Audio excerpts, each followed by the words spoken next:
ക്രൈസ്തവോ ദൈവത്തിൻ്റെ പ്രിയപ്പെട്ട ജനമേ, ഇന്ന് ചില കാര്യങ്ങൾ ഒന്ന് പറയണമെന്ന് തീരുമാനിച്ചു. അതായത് ഇന്ന് നമ്മുടെ ലോകവും നമ്മുടെ രാജ്യങ്ങളും അനുഭവിക്കുന്ന ജനങ്ങളുടെ ഓരോ പ്രതിസന്ധികളെയും പറ്റി വീക്ഷിക്കുകയാണെങ്കിൽ 5 പ്രധാനപ്പെട്ട കാര്യങ്ങളാണ് നമുക്കിവിടെ കാണുവാൻ സാധിക്കുന്നത്. മാനവരാശിയും ലോകവും ഇന്ന് നേരിടുന്ന ഏറ്റവും വലിയ പ്രശ്നങ്ങൾ എന്താണെന്ന് വെച്ചാൽ പരിസ്ഥിതി മലിനീകരണം, കാലാവസ്ഥാ വ്യതിയാനവും ആഗോളപതനം, വന നശീകരണം, അന്തരീക്ഷ മലിനീകരണം എന്നിവ മനുഷ്യൻ്റെ നിലനിൽപ്പിന് തന്നെ വലിയ ഒരു ഭീഷണിയായിട്ട് മാറിയിരിക്കുകയാണ്. ദാരിദ്ര്യവും തൊഴിലില്ലായ്മയും ലോകത്തിൻ്റെ പല ഭാഗങ്ങളിലും ജനങ്ങൾ ഇപ്പോഴും അടിസ്ഥാന സൗകര്യങ്ങൾക്കും ഭക്ഷണത്തിനും ബുദ്ധിമുട്ടുന്നു. സാമ്പത്തിക അസമത്വവും തൊഴിലില്ലായ്മയും വർദ്ധിച്ചു വരുന്നു. ആരോഗ്യ പ്രതിസന്ധികൾ, പുതിയ വൈറസുകൾ, പകർച്ചവ്യാധികൾ, മാനസിക സമ്മർദ്ദം, വ്യാജ വാർത്തകൾ ഉണ്ടാക്കുന്ന സാമൂഹ്യ പ്രശ്നങ്ങൾ എന്നിവ ജനങ്ങളുടെ ആരോഗ്യത്തെ ദോഷകരമായി ബാധിച്ചുകൊണ്ടിരിക്കുകയാണ്.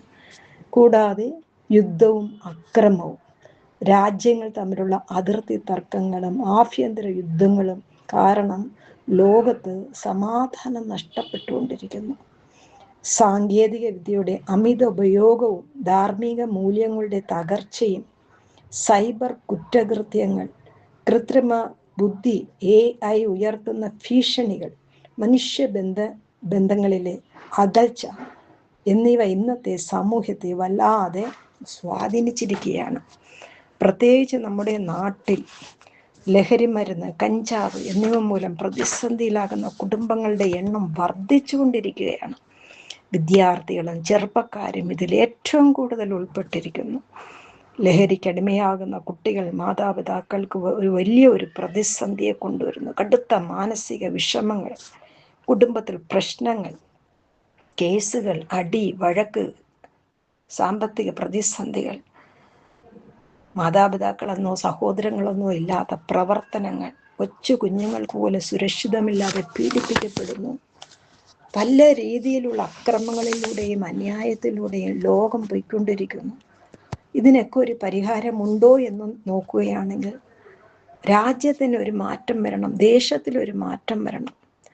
രാജ്യത്തിൻ്റെ ഭാവിക്ക് അനുയോജ്യമായ നല്ലൊരു നേതാവിനെ നമുക്ക് ആവശ്യമാണ്. എങ്ങനെയുള്ളൊരു നേതാവാണ് നമുക്ക് ആവശ്യമെന്ന് നോക്കുമ്പോൾ ആ നേതാവ് ദീർഘവീക്ഷണമുള്ള ഒരു വ്യക്തിയും വ്യക്തമായ പ്ലാനുള്ള ഒരു വ്യക്തിയുമായിരിക്കണം. ജനങ്ങളുടെ അഭിപ്രായങ്ങൾ കേൾക്കാനും അനുസരിച്ച് സുതാര്യമായി പ്രവർത്തിക്കുവാൻ കഴിവുള്ള ഒരു വ്യക്തിയായിരിക്കണം. എല്ലാ വിഭാഗം ജനങ്ങളെയും ഒപ്പം നിർത്തി വിദ്യാഭ്യാസം, ആരോഗ്യം, അടിസ്ഥാന സൗകര്യങ്ങൾ ഒരുപോലെ വികസിപ്പാൻ പ്രാപ്തനായിരിക്കണം. അച്ചടക്കവും സത്യസന്ധതയും ഉണ്ടായിരിക്കേണ്ട ഒരു നല്ലൊരു ഭരണാധികാരിയായിരിക്കണം. അഴിമതിയില്ലാത്ത പ്രവർത്തന ശൈലിയും പ്രതിസന്ധികളെ ധൈര്യത്തോടെ നേരിടാനുള്ള ആത്മവിശ്വാസവും ഉണ്ടായിരിക്കണം. ഇങ്ങനെയുള്ള ഒരു നേതാവിനെ നമുക്ക് ലഭിക്കണമെങ്കിൽ ദൈവിക തിരഞ്ഞെടുപ്പ് നമുക്ക് അത്യാവശ്യമാണ്. 1 തിമോത്തി 2:1-2 പറയുന്നുണ്ട്, സകല മനുഷ്യർക്കും വേണ്ടിയും രാജാക്കന്മാർക്ക് വേണ്ടി അധികാരസ്ഥന്മാർക്ക് വേണ്ടിയും പ്രാർത്ഥിക്കാനായിട്ടാണ് ഈ വചനം നമ്മളെ പ്രബോധിപ്പിക്കുന്നത്. പ്രത്യേകിച്ച് ദൈവമക്കൾ, വിശ്വാസികളായവർ ദേശത്തിന് വേണ്ടി, രാജ്യത്തിന് വേണ്ടി, രാജാക്കന്മാർക്ക് വേണ്ടി, അധികാരികൾക്ക് വേണ്ടിയും, പ്രത്യേകിച്ച് ഇന്ന് നടന്നിരിക്കുന്ന എലക്ഷൻ, കേരളത്തിൽ, തമിഴ്നാടിൽ നടന്നിരിക്കുന്ന എലക്ഷൻ, ആ തെരഞ്ഞെടുപ്പെല്ലാം ഓരോ വിശ്വാസികളുടെയും കണ്ണുനീരും പ്രാർത്ഥനയും അപേക്ഷയും യാചനയുമാണ്. അതിൻ്റെ അടിസ്ഥാനമായിട്ട് നമുക്ക് നോക്കുകയാണെങ്കിൽ തിരഞ്ഞെടുക്കപ്പെട്ട ഇന്നത്തെ കേരളത്തിലെ മുഖ്യമന്ത്രി, തമിഴ്നാട് മുഖ്യമന്ത്രി, ഇവരുടെയൊക്കെ സ്വഭാവങ്ങളും അവരുടെ പ്രവർത്തനങ്ങളും അവരുടെ ദൈവികത്വം, അവരുടെ വിശ്വാസം, കർത്താവായ ദൈവത്തിനെ ഉയർത്തിക്കൊണ്ട് ദൈവത്തിൻ്റെ ഒരു സംരക്ഷണം, ദൈവത്തിൻ്റെ ഹിതപ്രകാരമുള്ള ഒരു ജീവിതം, ഒരു തിരഞ്ഞെടുപ്പ്, അതിനായിട്ട് നിലകൊള്ളുന്നവരായിട്ട് നമുക്ക് കാണുവാൻ സാധിക്കുന്നു. മനുഷ്യരുടെ തിരഞ്ഞെടുപ്പല്ല ഇത്. പ്രാർത്ഥിക്കുമ്പോൾ ദേശത്തിലും അന്തരീക്ഷത്തിലും ജീവിതത്തിലും അധികാരത്തിലും ഒക്കെ മാറ്റങ്ങൾ വരും. Prayer can change anything. ദൈവം അപ്പോൾ ഇടപെടും. നമ്മൾ പ്രാർത്ഥിക്കുമ്പോൾ ദൈവം ഇടപെടാൻ തുടങ്ങും. സ്വർഗീയ സംവിധാനങ്ങൾ പ്രവർത്തിക്കാൻ തുടങ്ങും. ദൈവം ദേശാധിപതിയെ തിരഞ്ഞെടുക്കും. അനേക വിശ്വാസികളുടെ പ്രാർത്ഥനയുടെ ഫലമാണ് ഇന്നത്തെ ഈ തിരഞ്ഞെടുപ്പ് എന്ന് പറയുന്നത്. എവിടെയെങ്കിലും സമാധാനമുണ്ടോ? സാമ്പത്തിക ബുദ്ധിമുട്ടുകൾ, വേദനകൾ, കണ്ണുനീര്, പ്രതിസന്ധികൾ, പ്രശ്നങ്ങൾ, വഴക്ക്, ബഹളം, കൊല, കൊള്ള, പീഡനം, ഇതല്ലാതെ വേറെ എന്തെങ്കിലും ഉണ്ടോ ഗുഡ് ന്യൂസ് എന്ന് പറയുവാനായിട്ട്? ഇല്ല. ഇന്ന് നമുക്ക് ദൈവം തന്നിരിക്കുന്ന ഒരു വലിയൊരു തിരഞ്ഞെടുപ്പിലൂടെ കടന്നു പോകുന്ന ഈ ഒരു തിരഞ്ഞെടുപ്പ് എന്ന് പറയുന്നത് വളരെ പ്രതിസന്ധിയോടുള്ളതായിരുന്നു. മനുഷ്യൻ, അധികാരികൾ എന്തോ ഒരു പോരാട്ടമായിരുന്നു. ഒരു ദൈവിക തിരഞ്ഞെടുപ്പ് നടക്കുന്നതിന് വേണ്ടി എത്ര പോരാട്ടങ്ങൾക്ക് ശേഷമാണ് ഒരു തിരഞ്ഞെടുപ്പ് ഉണ്ടായത്. അതാണ് ദൈവത്തിൻ്റെ തിരഞ്ഞെടുപ്പ് എന്ന് പറയുന്നത്. ദൈവം ഒരു വ്യക്തിയെ തിരഞ്ഞെടുത്ത് കഴിഞ്ഞാൽ ഒരു മനുഷ്യനും അതിനെ റിജക്റ്റ് ചെയ്യാൻ പറ്റത്തില്ല, അവഗണിക്കാൻ പറ്റത്തില്ല. എന്ത് പ്രശ്നങ്ങൾ ഉണ്ടാക്കി അതിനെ അടിച്ച് മലർത്തി എന്തെങ്കിലുമൊക്കെ ചെയ്ത് ഇല്ലാതാക്കാൻ ശ്രമിച്ചാലും ദൈവത്തിൻ്റെ വിജയം അവിടെ ഉണ്ട്. തിരഞ്ഞെടുപ്പ് അവിടെ ഉണ്ട്. ലോകത്തെ ജനങ്ങളുടെ കണ്ണുനീര് ദൈവം കാണുന്നു. എത്രയോ സ്ത്രീകളുടെ, മാതാപിതാക്കളുടെ കണ്ണുനീര് ദൈവം കാണുന്നു. അതിനെല്ലാം ഒരു ഫുൾ സ്റ്റോപ്പ് തരാനായിട്ട് തമ്പുരാൻ്റെ ഒരു പ്ലാനും പദ്ധതിയും ഇന്ന് ലോകത്ത് നിറവേറിക്കൊണ്ടിരിക്കുന്നു, പ്രത്യേകിച്ച് കേരളത്തിലും തമിഴ്നാട്ടിലുമൊക്കെ. അങ്ങനെ ഒരു നേതാവെന്ന് പറയുന്ന ഒരു പ്രാർത്ഥനയോടും ദൈവവിശ്വാസത്തോടും വചനത്തെ പ്രഘോഷിക്കുന്നവരും കർത്താവായ ദൈവത്തിനെ ഭയപ്പെടാതെ ഉയർത്തുന്നവരും ദൈവത്തിൻ്റെ ആശയങ്ങളും ആലോചനകളും ചോദിക്കുന്നവരും പ്രാർത്ഥിക്കുന്നവരുമായിരിക്കുന്നു എന്നുള്ള കാര്യത്തിന് നല്ല തെളിവാണ് ഇപ്രാവശ്യത്തെ തിരഞ്ഞെടുപ്പ് എന്ന് പറയുന്നത്. ദൈവം ഒരു നേതാവിനെ തിരഞ്ഞെടുക്കുമ്പോൾ അവരുടെ സൗന്ദര്യമോ അവരുടെ ഹൈറ്റോ വെയിറ്റോ കളറോ അങ്ങനെയുള്ളൊരു ബാഹ്യ രൂപമോ കഴിവുകളോ ഒന്നും കണ്ടിട്ടല്ല. നേരെ മറിച്ച് അവരുടെ ഹൃദയത്തിൻ്റെ ആഴവും നിത്യമായ സ്വഭാവവും നോക്കിയാണ് ദൈവം തിരഞ്ഞെടുക്കുന്നത്. വചനം പറയുന്നു, മനുഷ്യൻ മുഖം നോക്കുമ്പോൾ ദൈവം ഹൃദയം നോക്കുന്നു. വിശ്വസ്തത, എളിമ, സ്നേഹം എന്നിവയാണ് ദൈവിക നേതാക്കളുടെ പ്രധാന ലക്ഷണങ്ങൾ. ദൈവം തിരഞ്ഞെടുത്ത നേതാക്കളുടെ പ്രധാന ഗുണങ്ങളാണ്: ഒന്ന്, ഹൃദയശുദ്ധി, വിശ്വസ്തത, എളിമ, സത്യസന്ധത എന്ന് പറയുന്നത്. ഹൃദയശുദ്ധി എന്ന് പറഞ്ഞാൽ heart after God's own heart. ദൈവഹിതം അനുസരിക്കാനും ദൈവത്തെ പൂർണ്ണമായി സ്നേഹിക്കാനുമുള്ള ആഗ്രഹമുള്ളവരായിരിക്കും ഇവർ. തന്നെ തിരഞ്ഞെടുത്ത ദൈവമാണ്. ഇതൊരു ദൈവീക നിയമനമാകയാൽ എന്നിലൂടെ ദൈവപ്രവൃത്തി വെളിപ്പെടണമെന്നുള്ള ഒരു ആഗ്രഹം ഇതിലുണ്ടായിരിക്കും, അവർക്കുണ്ടായിരിക്കും. ഇവർ ഓരോ കാര്യത്തിനും ദൈവത്തോട് സംസാരിച്ച് പ്രാർത്ഥിച്ച് കർത്താവിനെ കൺസൾട്ട് ചെയ്ത് ദൈവത്തിൻ്റെ ആലോചന ചോദിച്ച് മാത്രമേ ഓരോ കാര്യങ്ങളും കൈകാര്യം ചെയ്യുകയുള്ളൂ. ദൈവത്തിൻ്റെ തിരഞ്ഞെടുപ്പിൻ്റെ മറ്റൊരു അടിസ്ഥാന ഘടകമാണ് വിശ്വസ്തത എന്ന് പറയുന്നത്. ചെറിയ കാര്യങ്ങളിൽ പോലും വിശ്വസ്തത കാണിക്കുന്നവരെ ദൈവം കാണുകയും അവരെ വലിയ ഉത്തരവാദിത്തങ്ങളെ ദൈവം ഏൽപ്പിക്കുകയും ചെയ്യുന്നു. ചെറിയ കാര്യത്തിൽ വിശ്വസ്തമായിട്ട് ഇരിക്കുകയാണെന്നുണ്ടെങ്കിൽ ദൈവം അത് കാണുകയും വലിയ ഉത്തരവാദിത്തങ്ങൾ, വലിയ അധികാര സ്ഥാനങ്ങൾ തന്ന്, ഉത്തരവാദിത്തമുള്ള സ്ഥാനങ്ങൾ തന്ന് വിശ്വസ്തതയുള്ളവരെ ആ ഭാരം ഏൽപ്പിക്കുന്നു. ഇന്ന കാര്യം ഇവർക്ക് കൊടുത്താൽ അവർ വിശ്വസ്തയോടെ നിൽക്കാം. തൻ്റെ ജനങ്ങൾക്കൊരു സുരക്ഷിതത്വം, ക്ഷേമം, സമാധാനം, നല്ല ഒരു അന്തരീക്ഷം എല്ലാം അവർ കൊണ്ടുവന്ന് തരും. അവരത് അവിടെ വെളിപ്പെടുത്തും, അവർ ചെയ്യും എന്ന് ദൈവം വിശ്വസിക്കുന്നു. വിശ്വസ്തതയുള്ളവരെ ദൈവം വിശ്വസിക്കും.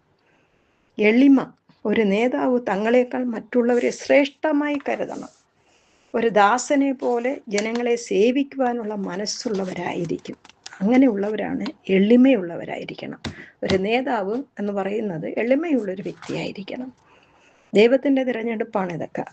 ദൈവത്തിൻ്റെ തിരഞ്ഞെടുപ്പിൽ സത്യസന്ധത കാണിക്കുന്ന ഒരു വ്യക്തിയായിരിക്കും. ഇൻറ്റിഗ്രിറ്റി. തെറ്റുകൾ ചെയ്യുമ്പോൾ പശ്ചാത്തപിക്കുകയും സത്യത്തിൽ നിലനിൽക്കാനുള്ള ആന്തരിക ശക്തിയും ഇവർക്കുണ്ടായിരിക്കും. പ്രധാനമായിട്ട് ബൈബിൾ വചനം പറയുന്നു, 1 സാമുവേൽ 16:7 പറയുന്നു, മനുഷ്യൻ നോക്കുന്നത് പോലെ ദൈവം നോക്കുന്നില്ല. മനുഷ്യൻ മുഖം നോക്കുന്നു, ദൈവമോ ഹൃദയത്തെ നോക്കുന്നു. 1 സാമുവേൽ 13:4 പറയുന്നു, തൻ്റെ ഹൃദയപ്രകാരമുള്ള ഒരു പുരുഷനെ യഹോവ തനിക്കായി അന്വേഷിച്ചു വെച്ചിരിക്കുന്നു. ഇതാണ് ഏറ്റവും വലിയ അത്ഭുതകരമായിട്ടുള്ളൊരു വാക്ക്. നമ്മളെല്ലാം അന്വേഷിക്കുന്നുണ്ട്, വോട്ട് ചെയ്യുന്നുണ്ട്, ഇലക്ഷൻ നടക്കുന്നുണ്ട്, അധികാരികളെല്ലാം കൂടി ആലോചിക്കുന്നു ആരെ എടുക്കണം, ആരാണ് പ്രാപ്തിയുള്ളവർ, ആരാണ് കഴിവുള്ളവർ, ആരാണ് എക്സ്പീരിയൻസ് ഉള്ളവർ, ഇത്ര വർഷത്തെ എക്സ്പീരിയൻസ്, ഇത്രയും വർഷം നേതാവായിരുന്നു, രാജാവായിരുന്നു എന്നൊക്കെ, ഇവരെ എടുക്കാം അവരെ എടുക്കാം എന്നൊക്കെ ഒരാലോചന ചെയ്തുകൊണ്ടിരിക്കുന്ന സമയത്തെല്ലാം നമ്മുടെ തമ്പുരാനായ ദൈവം തൻ്റെ ഹൃദയപ്രകാരമുള്ള പുരുഷനെ ദൈവം തനിക്കായിട്ട് അന്വേഷിച്ചു വെച്ചിരിക്കുന്നു. ആൾറെഡി തിരഞ്ഞെടുത്ത് വെച്ചിരിക്കുകയാണ്. ഈ മനുഷ്യരും അധികാരികളൊക്കെ പ്ലാൻ ചെയ്യുമ്പോഴും സംസാരിച്ചുകൊണ്ടിരിക്കുമ്പോഴും കൂടി ആലോചിക്കുന്ന സമയത്തുമൊക്കെ ദൈവം ഓൾറെഡി കേരളത്തിൻ്റെ മുഖ്യമന്ത്രിയെയും തമിഴ്നാട്ടിൻ്റെ മുഖ്യമന്ത്രിയൊക്കെ തിരഞ്ഞെടുത്ത് വെച്ച് കഴിഞ്ഞു. ദൈവത്തിൻ്റെ തിരഞ്ഞെടുപ്പുള്ളത് കൊണ്ടാണ് ഇത്രയും ഡിസ്റ്റർബൻസ് വരാൻ കാരണം അവർ ദൈവത്തെ ഉയർത്തുന്നവരായിരുന്നു. കർത്താവിനെ ബഹുമാനിക്കുന്നവരെ ദൈവം മനുഷ്യൻ്റെ മുമ്പിൽ മാനിക്കും. താഴ്മയുള്ളവരെ ദൈവം ഉയർത്തും. ദൈവഭക്തി ഉള്ളവരെ കർത്താവായ ദൈവം അനുഗ്രഹിക്കും. അവരിലൂടെ ദൈവം പ്രവർത്തിക്കും. മനുഷ്യൻ്റെ കണ്ണുനീര് തുടയ്ക്കുന്നതിന് ദൈവം ചില നേതാക്കന്മാരെ തിരഞ്ഞെടുത്ത് വച്ചിട്ടുണ്ട്. ഈ ലോകം തിരഞ്ഞെടുക്കുന്നത് പോലെയല്ല, സ്വർഗത്തിലെ തിരഞ്ഞെടുപ്പാണത്. അതുകൊണ്ട് നമുക്ക് പ്രതീക്ഷിക്കാം നല്ലൊരു അന്തരീക്ഷം, നല്ലൊരു മാറ്റം, ദൈവികമായിട്ടുള്ള പ്രവർത്തനങ്ങൾ, സകലതും ദൈവം ഒരുമിച്ച് കൂട്ടി തരുമെന്ന് നമുക്ക് പ്രതീക്ഷിക്കാം. സാംസ് 78-72, സങ്കീർത്തന പുസ്തകം 78-72 പറയുന്നു, അവൻ അവരെ തൻ്റെ പൂർണ്ണ ഹൃദയത്തോടെ മേയിച്ച് തൻ്റെ കൈകളുടെ സാമർഥ്യത്തോടെ അവരെ നടത്തും.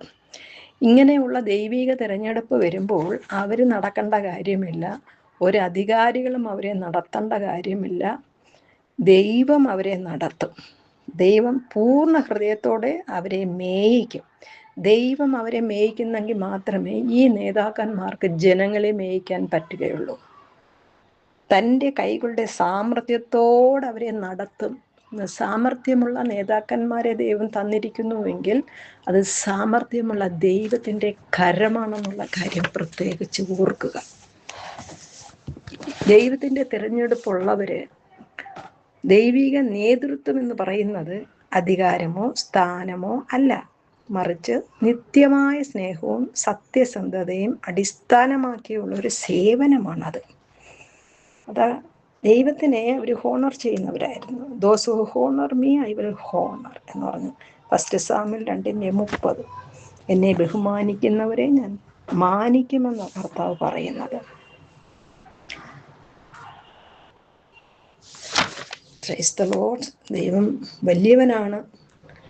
സമാധാനപരമായൊരു ജീവിതം ഭരണാധികാരികൾ നീതിയോടെയും സമാധാനത്തോടെയും ഭരിക്കുമ്പോൾ അത് രാജ്യത്ത് ക്രമസമാധാനം നിലനിർത്താൻ സഹായിക്കും.